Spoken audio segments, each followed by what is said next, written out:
आज शीतकालीन नवरात्र शुरू होने जा रहा है। मैं आप लोगों के समक्ष दुर्गा माता के 32 प्रमुख नाम, दुर्गा माता के 108 नाम, दुर्गा माता के कवच, अर्गला स्रोत, तिलक स्रोत और प्रथम अध्याय क्षमा प्रार्थना सहित रखने जा रहा हूं। प्रथम अध्याय चिंता दूर करने, शक्तिशाली शत्रु से भय होने पर उसे नष्ट करने के लिए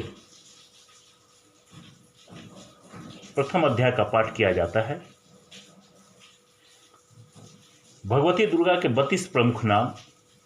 दुर्गति का नाश करने वाली भगवती दुर्गा जी ने स्वयं अपने ये 32 नाम देवताओं को एक स्रोत के रूप में बतलाए थे। अत्यंत गोपनीय और परम प्रभावशाली है यह 32 नामों का स्रोत। महिषासुर का वध करके देवताओं को उनके पद और राज दोबारा प्रदान करने के पश्चात सिंह वाहिनी मातेश्री दुर्गा ने कहा, हे देवो, मैं तुम्हारे द्वारा की गई पूजा सेवा से प्रसन्न हूँ। आप मुझे कोई भी वरदान मुझसे मांगिए। भगवती दुर्गा के वचन सुनकर देवताओं ने कहा, हे देवी, आप ही की कृपा से हमें पुनः अपने पदों की प्राप्ति हुई है। आपके दर्शन करके हमें सब कुछ मिल गया, तथापि आज्ञा है, इसलिए जगत की रक्षा के लिए आपसे कुछ पूछना चाहते हैं। महेश्वरी, वह कौन सा उपाय है जिससे आप शीघ्र प्रसन्न होकर संकट में पड़े हुए जीव की रक्षा करती हैं? दिव्यश्री, यह बात सर्वथा गोपनीय हो तो भी हमें अवश्य बताएं। देवताओं की इस प्रकार प्रार्थना करने पर दुर्गा जी ने कहा, देवगण, यह रहस्य अत्यंत गोपनीय और दुर्लभ है। मेरे 32 नामों की माला सब प्रकार की आपत्तियों से छुटकारा दिलाने वाला है। इसे ध्यानपूर्वक सुनो। दुर्गा दुर्गार्ति समनी, दुर्गा पदवी निवारणी, दुर्ग मेच्छेदनी, दुर्ग शालिनी, दुर्ग नाशनी, दुर्गतोधारणी, दुर्ग निहंते, दुर्ग मापह, दुर्ग ज्ञानदा, दुर्ग दैतलोक दानला, दुर्गमालोका, दुर्गात्म स्वरूपिणी, दुर्ग मार प्रदा, दुर्गम विद्या, दुर्ग सीता, दुर्ग ज्ञान संस्थान, दुर्ग मध्यान भाषणी, दुर्ग मोह, दुर्ग मगा, दुर्ग मार्थ स्वरूपिणी, दुर्ग मासूर सहंत्री, दुर्ग मायुध धारणी, दुर्ग मांगी, दुर्ग मता, दुर्गाम्या, दुर्ग श्री, दुर्ग भीमा, दुर्ग भामा, दुर्गवा, दुर्गदानी। शत्रुओं से पीड़ित अथवा दुर्वेद बंधन में पड़ा हुआ मनुष्य इन 32 नामों के पाठ मात्र से संकट से छुटकारा पा जाता है, इसमें संदेह नहीं है। विपत्ति के समय इसके समान भयनाशक उपाय दूसरा नहीं है। जो भारी विपत्ति में पड़ने पर इस नामावली का 1000, 10,000 अथवा लाख बार पाठ स्वयं करता अथवा ब्राह्मणों से कराता है, वह सब प्रकार की आपत्तियों से मुक्त हो जाता है।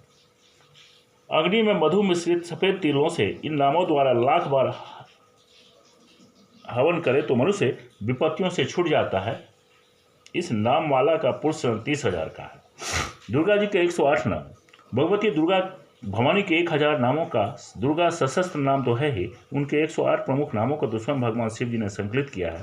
एक समय माताश्री पार्वती ने भगवान शिव से प्रार्थना की, प्रभु, कलयुग में जबकि व्यक्तियों की आयु कम होगी और उससे भी कम होगी उनकी धर्म में अभिरुचि, उस काल के लिए कुछ नामों का कोई ऐसा स्रोत बतलाइए जो लगभग दुर्गा सशस्त्र नाम जितना ही प्रभावशाली हो।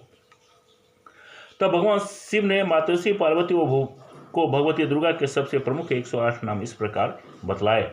सती साध्वी भवप्रीता भवानी भवमोचिनी आर्जा दुर्गा जया आद्या त्रिनेत्रा शूलधारणी पिनाकधारणी चित्रा चंद्रघंटा महत्व मन बुद्धि अहंकारा चित्रूपा चिता चिति सर्वमंत्रमय सत्या सत्यानंद स्वरूपिणी अनंता भावनी भव्या भाव्या अभव्या सदागति संभवी दो माता चिंता रत्न प्रिया सर्वविद्या दक्ष कन्या दक्ष यज्ञ विनाशिनी अर्पणा अनेक वर्णा पाटला पाटलावती प्रंपट प्रधान कल मंजिल रंजनी अमय विक्रमा क्रोड़ा सुरा सुर सुंदरी बंद दुर्गा मातंगी मतंग मुनि पूजता ब्राही महेश्वरी ऐन्द्री कांवाड़ी वैष्णवी चामुंडा वाराही लक्ष्मी पुरुषा कीर्ति विमला उत्कर्षिणी ज्ञान क्रिया नित्या बुधिदा बहुला बहुल प्रेमी सर्ववाहन वाहना निशुम विशुमानिनी महिषासुर मर्दिनी मधुकेटभ भांतनी चंड मूल विनाशिनी सर्वसुर विनाशा सर्वदानमुघातनी सत्या सर्वासदानी अनेक सस्ता अनेक सस्दानी कुमारी एक कन्या कैसुरी युवती यति प्रौढ़ा अप्रौढ़ा विधमाता बलप्रदा महोदरी मुक्त केसी घोरूपा महाबला अग्निज्वाला रौद्रमुखी कालरात्रि तपस्विनी नारायणी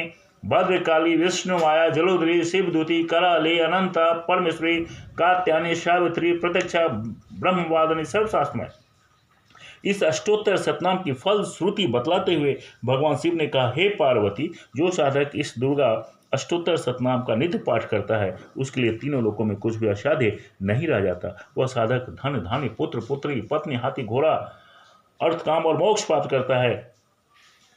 हे पार्वती, जो उपासक आराधक कुमारी पूजन करके भगवती दुर्गा की पूजा आराधना उपासना अथवा दुर्गा सप्तशती का पाठ करने के पश्चात इन 108 नामों का पाठ करता है उसे सभी प्रकार की सिद्धियां होती है। इंद्र आदि सभी देवगणों ने ये सारी सिद्धियां दुर्गा अष्टोत्तर सतनाम का जप करके ही प्राप्त किए हैं। देव्या कवचम अर्थात दुर्गा कवच ओम नमस्य निकाय। युद्ध के मैदान में अस्त्र शस्त्रों से शरीर की रक्षा के लिए लोहे और चमड़े से निर्मित जो भारी भरकम वो वस्त्र धारण किए जाते हैं उन्हें कवच कहते हैं। उसी प्रकार सप्तशती का पाठ अथवा भगवती की साधना उपासना करते समय दृश्य अदृश्य बाधाओं बुरी आत्माओं और दुष्ट ग्रहों के हमलों से रक्षा करने और साधना में व्यवधान पड़ने से बचाता है। साधना के प्रारंभिक चरण में किए जाने वाले इस कवच का पाठ भगवती दुर्गा की मानसिक उपासना षोड़ सेवचार आराधना तंत्र साधना यंत्र मंत्र सिद्धि के लिए जप करते समय साधना प्रारंभ करते समय इस कवच का नित्य पाठ अनिवार्य है ही। सप्तशती का पाठ करते समय भी इसका नियमित पाठ आपकी उपासना को सहज सफल बनाकर उसे पूर्णता प्रदान कराने में एक महत्वपूर्ण भूमिका निभाता है। महर्षि मार्कंडेय जी ने ब्रह्मा जी से पूछा, हे पितामह, इस जगत में परम गोपनीय तथा सब प्रकार से मनुष्यों की रक्षा करने वाला जो अब तक आपने दूसरे किसी को न प्रकट किए हों ऐसा कोई उपाय मुझे बताएं। ब्रह्मा जी बोले, हे महामुने, ऐसा उपाय तो देवी का कवच ही है जो सबसे गोपनीय पवित्र तथा संपूर्ण प्राणियों का उपकार करने वाला है। हे बेपुरुष से सुनिए, दुर्गा जी की 9 मूर्तियां हैं जिन्हें नव दुर्गा कहते हैं। प्रथम शैलपुत्री, दूसरा ब्रह्मचारिणी, तीसरा चंद्र घंटा, चौथा कुसुमांडा, 5वां स्कंद माता, छठे रूप को कात्यायनी कहते हैं, 7वीं कालरात्रि और 8वीं महागौरी के नाम से प्रसिद्ध है। 9वीं मूर्ति का नाम सिद्धिदात्री। सभी नाम जगत पिता ब्रह्मा जी द्वारा प्रतिपादित हुए हैं। जो मनुष्य अग्नि में जल रहा हो, रणभूमि में असत्यों से घिर गया हो या विषम संकट में फंस गया हो, इस अथवा अन्य किसी प्रकार के भय से आतुर होकर जो भगवती दुर्गा के शरण में आया हो उसका कभी कोई अशुभ नहीं होता। युद्ध के समय संकट पड़ने पर उसके पर कोई आपत्ति नहीं आती, उसे शोक दुख और भय नहीं होते। जिन्होंने भक्ति पूर्वक देवी का स्मरण किया है उनका निश्चय ही कल्याण होता है। हे देवश्री, जो तुम्हारा स्मरण करते हैं उनकी तुम निसंदेह रक्षा करती हो। चामुंडा देवी का वाहन प्रेत है, वाराही देवी का वाहन भैंसा है, इंद्र का वाहन हाथी है और वैष्णवी देवी का गरुड़ी आसन है। महेश्वरी ऋषभ पर आरूढ़ है, कमारी का वाहन मोर है। लक्ष्मी देवी कमल के आसन पर स्थित हैं, हाथों में कमल लिए हुए हैं। ऋषभ पर आसीन ईश्वरी देवी ने श्वेत रूप धारण कर रखा है।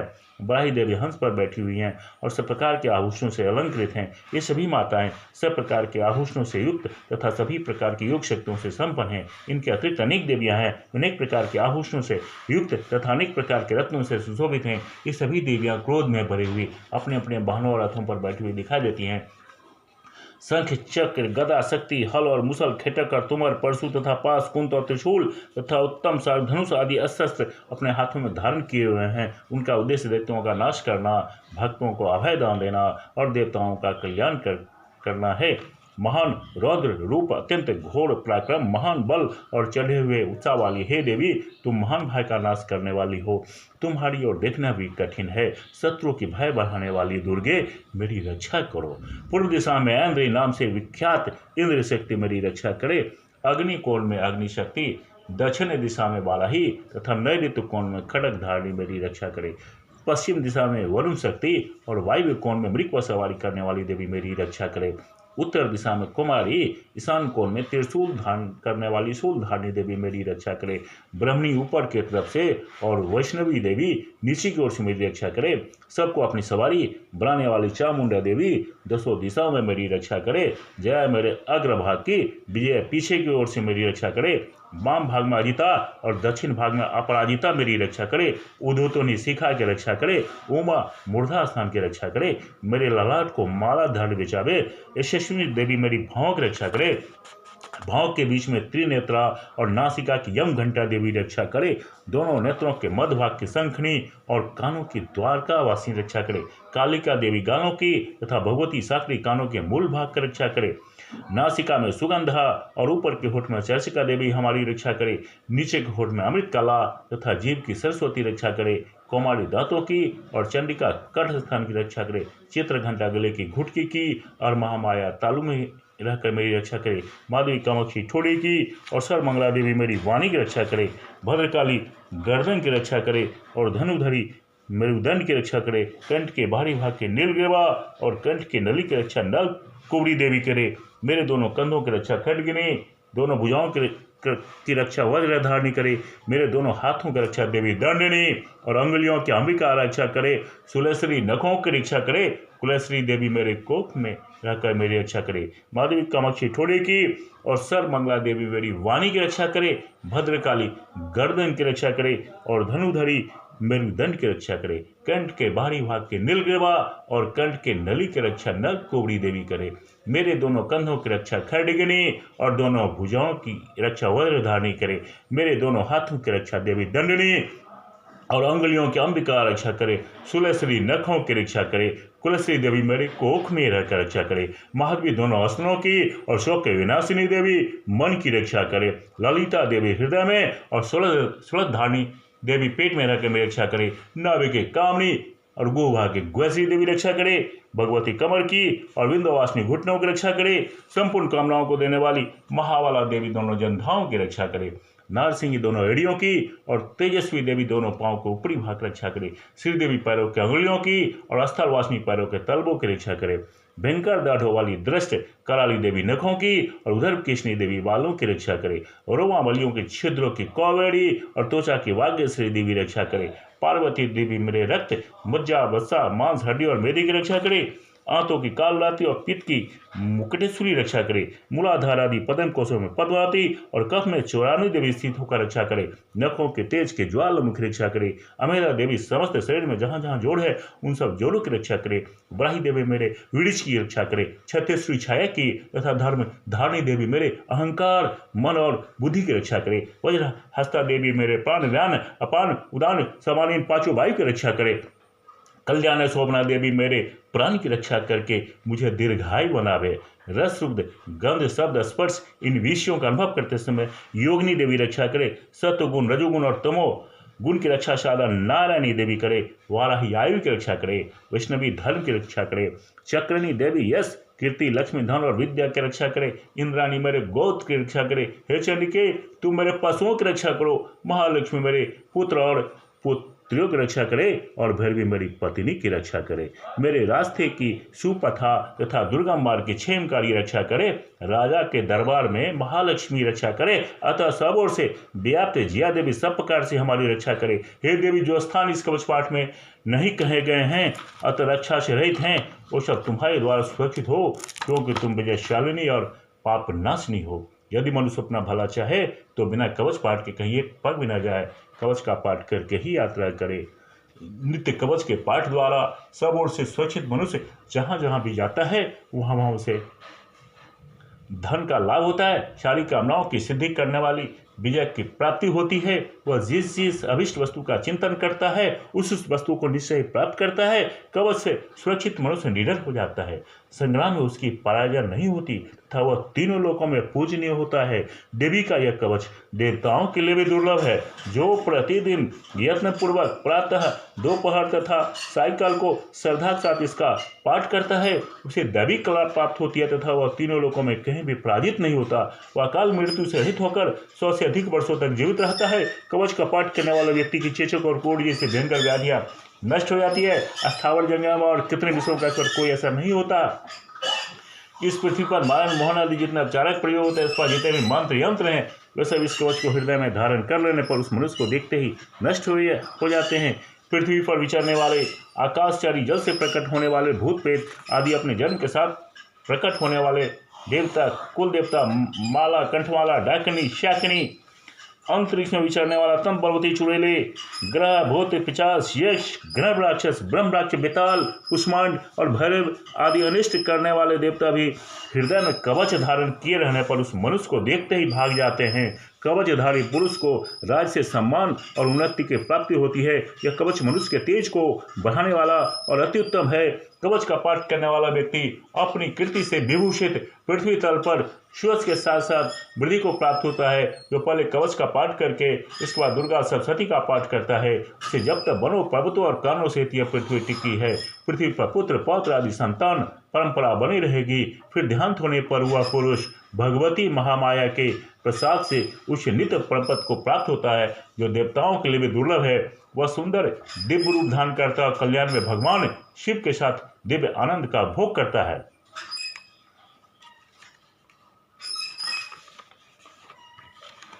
अर्गला स्रोत। ओम नमः चंडिकाय।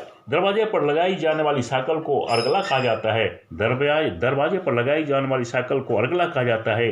दरवाजे पर साकल लगा देने से घर सुरक्षित हो जाता है, क्योंकि बिना साकल खोले दरवाजा नहीं खुलता और कोई व्यक्ति न तो अंदर आ सकता है न ही बाहर जा सकता है।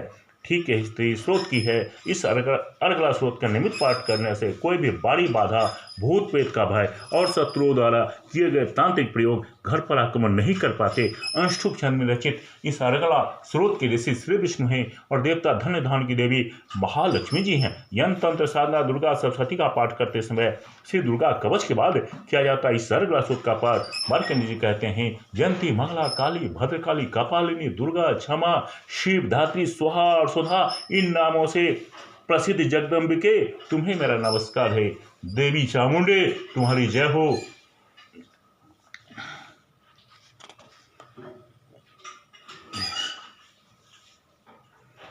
तुम्हारी सदा जय हो। समय व्याप्त हमारी देवी तुम्हारी जय हो। हे कालरात्रि तुम्हें नमस्कार है। मधु और कैटअप का हनन करने वाली तथा ब्रह्मा जी को वरदान देने वाली देवी तुम्हें नमस्कार है। तुम मुझे रूप दो, जय दो, यश दो, मेरे शत्रुओं का नाश करो। महिषासुर का वध करने वाली तथा भक्तों को सुख देने वाली हे देवी तुम्हें नमस्कार है। तुम मुझे रूप दो, जय दो, यश दो और मेरे शत्रुओं का नाश करो। रक्त बीज का वध और चंड मुंड का नाश करने वाली हे देवी तुम्हें नमस्कार है। तुम मुझे रूप दो, जय दो, यश दो और मेरे शत्रुओं का नाश करो। शुंभ और निशुंभ तथा धूम्राक्ष का नाश करने वाली देवी तुम्हें नमस्कार है। तुम मुझे रूप दो, जय दो, यश दो, शत्रुओं का नाश करो। सबके द्वारा पूजित चरणों वाली तथा ब्रह्म सौभाग्य प्रदान करने वाली हे देवी तुम्हें नमस्कार है। तुम मुझे रूप दो, जय दो, यश दो, शत्रुओं का और मेरे शत्रुओं का नाश करो। हे देवी तुम्हारे रूप और चरित्र अवर्णनीय और अत्यंत विलक्षण हैं। आप समस्त शत्रुओं का नाश करने वाली हैं। आप मुझे रूप दो, जय दो, यश दो और मेरे शत्रुओं का नाश करो। पापों को दूर करने वाली चंडिके जो भक्ति पूर्वक तुम्हारे चरणों में मस्तक झुकाते हैं, उन्हें सर्वदा रूप दो, जय दो, यश दो और उनके शत्रुओं का नाश करो। लोगों का नाश करने वाली चंडिके जो श्रद्धा पूर्वक तुम्हारी स्तुति करते हैं, उन्हें रूप दो, जय दो, यश दो और उनके शत्रुओं का नाश करो। चंडिके संसार में जो भक्ति पूर्वक तुम्हारी आराधना करते हैं, उन्हें रूप दो, जय दो, यश दो और उनके शत्रुओं का नाश करो। मुझे सौभाग्य आरोग्य दो, परम सुख दो, रूप दो, जय दो, यश दो और मेरे शत्रुओं का नाश करो। जो मुझसे द्वेष रखते हैं उनका नाश और मेरे बल की वृद्धि करो। आप मुझे रूप दो, जय दो, यश दो और मेरे शत्रुओं का नाश करो। हे देवी मेरा कल्याण करो। मुझे उत्तम धन संपत्ति दो, रूप दो, जय दो, यश दो और मेरे शत्रुओं का नाश करो। हे अंबिके, देवता असुर दोनों ही अपने माथे के मुकुट की मणियों को तुम्हारे चरणों पर घिसते हैं, अर्थात तुम्हारे चरणों पर शीश झुकाते हैं। हे देवी हमें रूप दो, जय दो, यश दो और मेरे शत्रुओं का नाश करो। हे भगवती अपने भक्त को विद्वान, यशस्वी और लक्ष्मण बनाओ। उसे रूप दो, जय दो, यश दो और मेरे शत्रुओं का नाश करो। हे चतुरान, हे प्रचंडितों के घमंड को चूर्णित करने वाली चंडिके, मुझे शरणागत को रूप दो, जय दो, यश दो और मेरे शत्रुओं का नाश करो।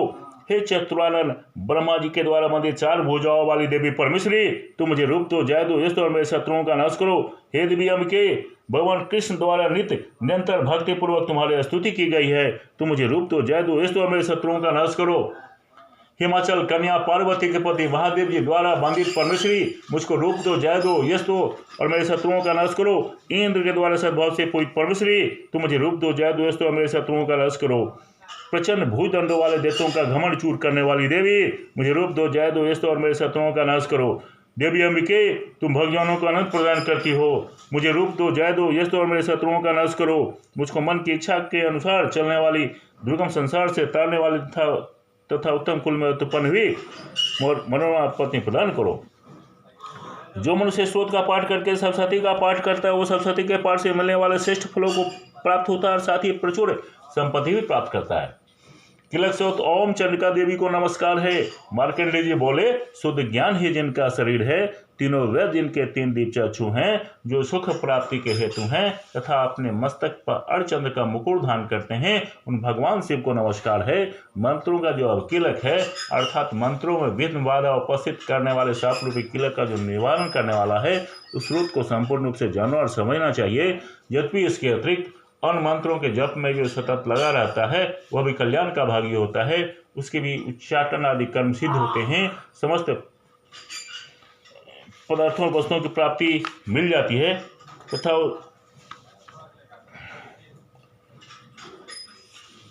मात्र से देवी की सिद्ध हो जाती है। उन्हें अपने कार्य सिद्धि के लिए मस्त औषधि किसी साधन के प्रयोजन की आवश्यकता नहीं रहती।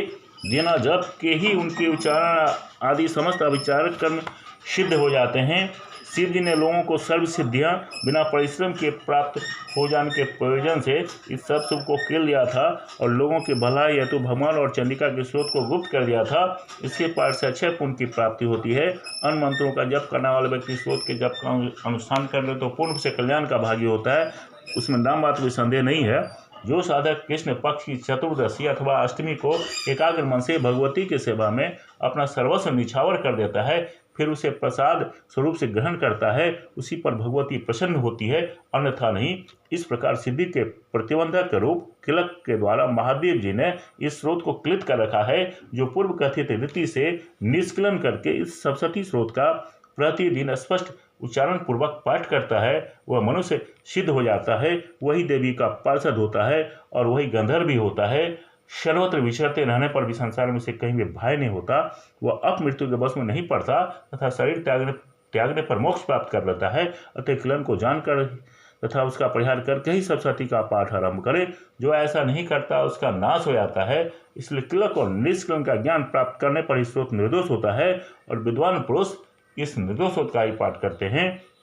स्त्रियों में जो कुछ भी सौभाग्य आदि दृष्टिगोचर होता है उस सब देवी के प्रसाद का ही फल है। अतः इस कल्याण में स्रोत का सदा जप करना चाहिए। इस स्रोत का मंद स्वर से पाठ करने पर अल्प फल की प्राप्ति होती है, अतः उच्च स्वर से ही इसका पाठ करना चाहिए, जिसके प्रसाद से ऐश्वर्य, सौभाग्य, आरोग्य, सुख, संपत्ति, समृद्धि, शत्रुनाश तथा परम मोक्ष की भी सिद्धि होती है। उस कल्याण में जगदम्बा की स्तुति मनुष्य क्यों नहीं करे। पहला अध्याय भगवती महिमा तथा मधु कैटव का वध। मार्कंडेय जी बोले, हे कौशिकी, सूर्य के पुत्र सावर्णी जो 8वें मनु कहे जाते हैं, उनकी उत्पत्ति की कथा विस्तार पूर्वक कहता हूं, सो सुनो। सूर्य पुत्र महाभाग सावर्णी भगवती महामाया के अनुग्रह से किस प्रकार मनवंतर के स्वामी हुए वही प्रसंग सुनाता हूं, आप ध्यान पूर्वक सुनिए। पूर्व काल की बात है। 44 मनवंतर में सूरथ नाम के एक राजा थे जो चैत्र वंश में उत्पन्न हुए थे। समस्त भूमंडल पर उनका अधिकार था। राजा सूरथ प्रजा का अपने पुत्रों की भांति धर्मपूर्वक पालन करते थे। फिर भी उस समय कोला नगरी का नाश करने वाले क्षत्रिय उनके शत्रु हो गए। राजा सूरथ की दंड नीति बड़ी प्रबल थी। उनका शत्रुओं के साथ युद्ध हुआ। यद्यपि कोला नगरी का विध्वंस करने वाले संख्या में कम थे तो भी राजा सूरथ युद्ध में उनसे हार गए। तब वे युद्ध भूमि से अपने नगर को लौट आए और केवल अपने देश के राजा होकर रहने लगे। किंतु वहां भी उन प्रबल शत्रुओं ने उस समय राजा सूरथ पर आक्रमण कर दिया।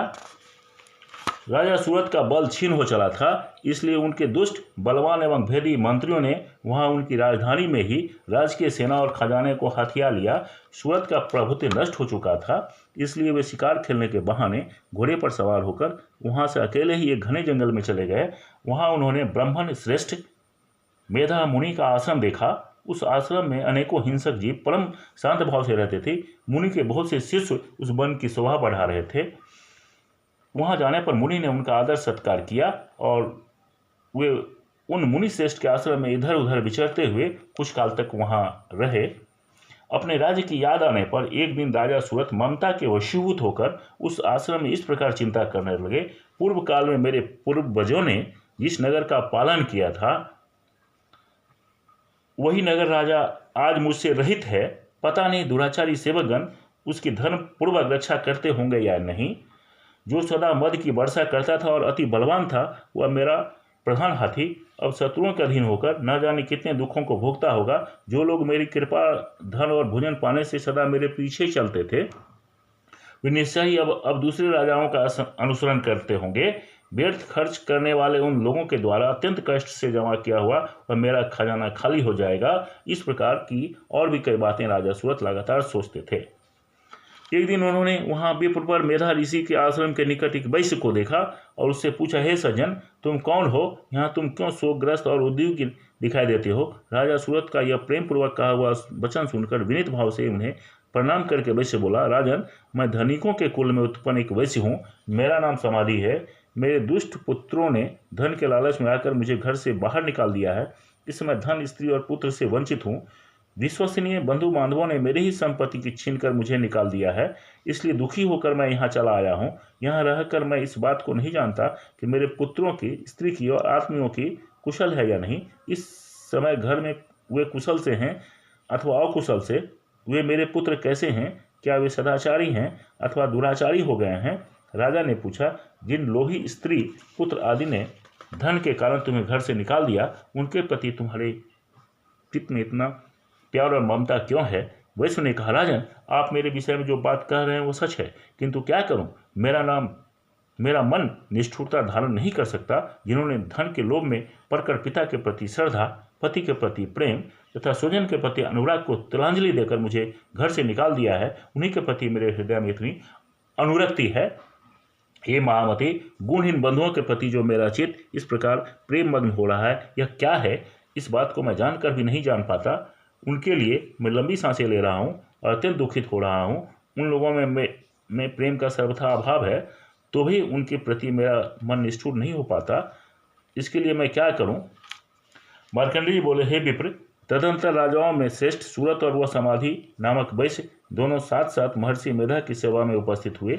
वे दोनों मुनि को प्रणाम करके बैठ गए। इसके बाद वैश्य और राजा ने मुनि के साथ वार्तालाप प्रारंभ कर दिया। राजा सूरत ने कहा, भगवान, मैं आपसे एक बात पूछना चाहता हूँ, उसे कृपा करके बताइए। मेरा चित्त अपने बस में नहीं है, इसलिए यह बात मेरे मन को बहुत दुख देती है। मुनि श्रेष्ठ, जो राज मेरे हाथ से चला गया है, उसमें और उसके संपूर्ण विभागों में मेरी ममता अभी भी है। यह जानते हुए कि वह मेरा नहीं है, अज्ञानी की भांति मुझे उसके लिए दुख होता है। इसका क्या कारण है? कुछ समझ में नहीं आता। राजा ने आगे कहा, यह वैश्य भी घर से अपमानित होकर आया है। इसके पुत्र, स्त्री और नौकरों ने इसको छोड़ दिया है। आत्मीय जनों ने इसका परित्याग कर दिया है, तो भी इसके हृदय में उनके प्रति अत्यंत स्नेह है। इस प्रकार यह तथा मैं दोनों ही अत्यंत दुखी हैं। जिन स्वजनों और सेवकों में प्रत्यक्ष दोष देखा गया है, उनके लिए भी हमारे मन में ममता के कारण आकर्षण बना रहता है। हे महाभाग, हम दोनों समझदार हैं, तो भी हम में जो मोह पैदा हुआ है, यह क्या है? विवेक शून्य पुरुषों की भांति मुझ में और इसमें भी यह मूर्खता स्पष्ट दिखाई देती है। महर्षि मेधा बोले, महाभाग, सब जीवों को विषय गोचर होने का ज्ञान है और विषय भी सबके लिए अलग अलग है। कुछ प्राणी दिन में नहीं देखते, कुछ प्राणी रात्रि में नहीं देखते, तो कुछ जीव ऐसी हैं जो दिन और रात्रि में समान रूप से देखते हैं। यह ठीक है कि मनुष्य समझदार होते हैं, किंतु केवल वे ही ऐसे नहीं होते। पशु पक्षी आदि सभी प्राणियों में बुद्धि होती है। मनुष्यों का ज्ञान वैसा ही होता है जैसा उन पशुओं और पंछियों का होता है, तथा अन्य बातें भी प्रायः दोनों में समान ही है। इन पंछियों को देखो, ये स्वयं भूख से पीड़ित होते हुए भी मोहवश बच्चों की चोंच में कितने चाव से अन्न के दाने डाल रहे हैं, परंतु ये पशु पंछी अपने बच्चों से भविष्य में किसी प्रकार की आशा नहीं रखते। हे नरेश, क्या तुम देखते नहीं, मनुष्य समझदार होते हुए भी लोग बस अपने किए हुए उपकार का बदला पाने के लिए पुत्रों की कामना करते हैं। यद्यपि मनुष्यों में समझ की कमी नहीं है, तथापि वे संसार की स्थिति बनाए रखने वाली महामाया द्वारा ममता व भंवर से युक्त मोह के गहरे गड्ढे में गिराए जाते हैं। इसलिए इसमें आश्चर्य नहीं करना चाहिए। जगदीश्वर भगवान विष्णु की योग निद्रा रूपी जो भगवती महामाया हैं, उन्हीं के द्वारा यह जगत मोहित हो रहा है। वे भगवती महामाया देवी ज्ञानियों के भी चित्त को बलपूर्वक खींचकर मोहग्रस्त कर देती हैं। वे इस सारे जगत की सृष्टि करती हैं तथा वे ही प्रसन्न होने पर मनुष्यों को मुक्ति के लिए वरदान देती हैं। वे ही पराविद्या, संसार बंधन और मोक्ष की दाता सनातनी देवी तथा संपूर्ण ईश्वरी की भी अधिश्वरी हैं। राजा ने पूछा, भगवान, जिन्हें आप महामाया कहते हैं, वे देवी कौन हैं? उनकी उत्पत्ति कैसे हुई तथा उनके कार्य कौन कौन से हैं, ब्रह्म वेताओं में श्रेष्ठ महर्षि उन देवी का जैसा प्रभाव हो, जैसा स्वरूप हो और जिस प्रकार प्रादुर्भाव हुआ हो, वह सब मैं आपके श्रीमुख से सुनना चाहता हूँ। महर्षि मेधा ने उत्तर दिया, राजन, वास्तव में तो वे देवी नित्य स्वरूपा ही हैं। संपूर्ण विश्व उन्हीं का रूप है तथा उन्होंने समस्त जगत को व्याप्त कर रखा है। तथापि उनका आविर्भाव अनेक प्रकार से होता है। वह मुझसे सुनो, यद्यपि वे नित और अधर्मा हैं, तथापि वह देवताओं का कार्य सिद्ध करने के लिए प्रकट होती हैं। उस समय संसार में उत्पन्ना कहलाती हैं। कल्प के अंत में जब संपूर्ण जगत एक ही महासागर में डूब रहा था और सबके प्रभु विष्णु शेषनाग की सैया पर योग निद्रा में लीन सो रहे थे, उस समय उनके कानों के मैल से दो भयंकर असुर मधु और कैटव उत्पन्न हुए। वे दोनों दैत्य ब्रह्मा जी का वध करने के लिए उद्यत हो गए। भगवान विष्णु के नाभि कमल में विराजमान प्रजापति ब्रह्मा जी ने जब उन दोनों भयानक असुरों को अपने पास मारने के प्रयोजन से आता हुआ और भगवान को सोया हुआ देखा, तो एकाग्रचित होकर उन्होंने भगवान विष्णु को जगाने के लिए उनके नेत्रों में निवास करने वाली देवी योग निद्रा की स्तुति आरंभ कर दी, जो इस विश्व की स्वामिनी, जगत को धारण करने वाली, संसार का भरण पोषण और संहार करने वाली तेज स्वरूपा तथा भगवान विष्णु की अनुपम शक्ति हैं। उन्हीं भगवती निद्रा देवी की ब्रह्मा जी स्तुति करते हुए कहने लगे, हे देवी, तुम ही स्वाहा, तुम ही स्वधा और तुम ही वसटकाल हो। स्वर भी तुम्हारे ही स्वरूप हैं।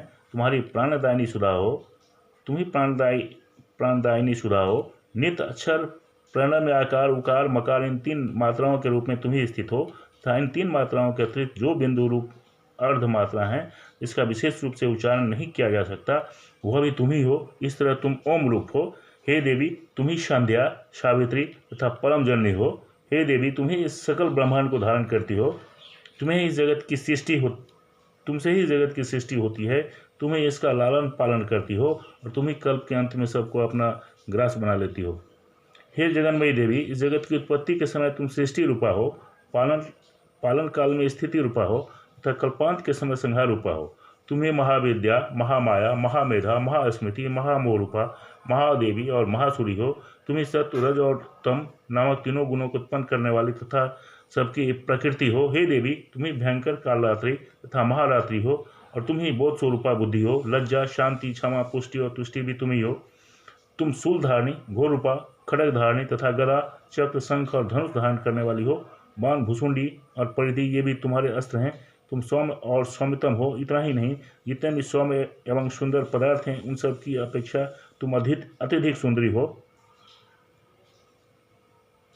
महादेवी योग निद्रा की स्तुति करते हुए ब्रह्मा जी ने आगे कहा, हे देवी, पर अपर सभी कुछ आप ही हैं। सबसे परे रहने वाली परमेश्वरी शक्ति भी तुम ही हो। हे अखिलात्मके देवी, कहीं भी सत असत जो भी वस्तुएं हैं और उन सब की जो कुछ शक्ति है, वह भी तुम ही हो। ऐसी अवस्था में तुम्हारी स्तुति क्या हो सकती है, जो इस जगत की सृष्टि, पालन और संहार करते हैं। भगवान को भी जब तुमने निद्रा के अधीन कर दिया है, तुम्हारी स्तुति करने में यहाँ कौन समर्थ हो सकता है। मुझको, भगवान शंकर को तथा भगवान विष्णु को भी तुमने शरीर धारण कराया है, अतः तुम्हारी स्तुति करने की शक्ति किस में है। हे देवी, तुम अपने इन उदार प्रभावों के कारण विशेष स्तुत हो। ये जो दोनों दुधर्ष असुर मधु और कैटव हैं, उनको मोह में डाल दो और जगदीश्वर भगवान विष्णु के मन में इन दोनों विकराल असुरों को मार डालने की प्रेरणा भी उत्पन्न कर दो।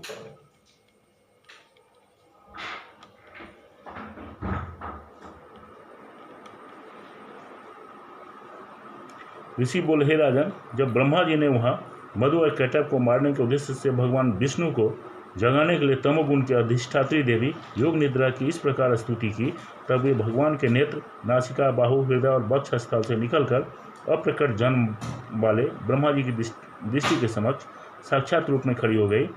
उस एकार्णव के जल में शेषनाग की सैया पर योग निद्रा से मुक्त होने पर जगत के स्वामी जनार्दन जाग उठे। फिर उन्होंने उन दोनों असुरों की ओर देखा। वे दुष्टात्मा मधु और कैटव अत्यंत बलवान तथा पराक्रमी थे और क्रोध से लाल लाल आंखें किए ब्रह्मा जी को खा जाना चाहते थे। तब भगवान श्री हरि ने उठकर उन दोनों के साथ 5000 वर्षों तक केवल बाह्य युद्ध किया। वे दोनों भी अत्यंत बल के कारण मदोन्मत्त हो रहे थे। इधर माया ने भी उन्हें मोह में डाल रखा था, इसलिए भगवान विष्णु से कहने लगे, हम तुम्हारी वीरता से प्रसन्न हैं, तुम हम दोनों से कोई वर मांगो। श्री विष्णु भगवान ने कहा, यदि तुम दोनों मुझ पर प्रसन्न हो तो अब मेरे हाथ से मारे जाओ, बस इतना सा ही मैंने वर मांगा है। यहाँ दूसरे किसी वर से क्या लाभ है। इस प्रकार धोखे में आ जाने पर जब उन्होंने संपूर्ण जगत में जल ही जल देखा, तब कमल नेत्र भगवान विष्णु से कहा, जहाँ पृथ्वी जल में डूबी हुई न हो वहीं हमारा वध करो। तब तथास्तु कहकर शंख, चक्र और गदा धारण करने वाले भगवान ने उन दोनों के मस्तक अपनी जान पर रखकर चक्र से काट डाले। इस प्रकार ये देवी महामाया ब्रह्मा जी की स्तुति करने पर स्वयं प्रकट हुई थी। अब आगे तुमसे उनके प्रभाव का वर्णन करता हूँ, उसे ध्यानपूर्वक सुनो।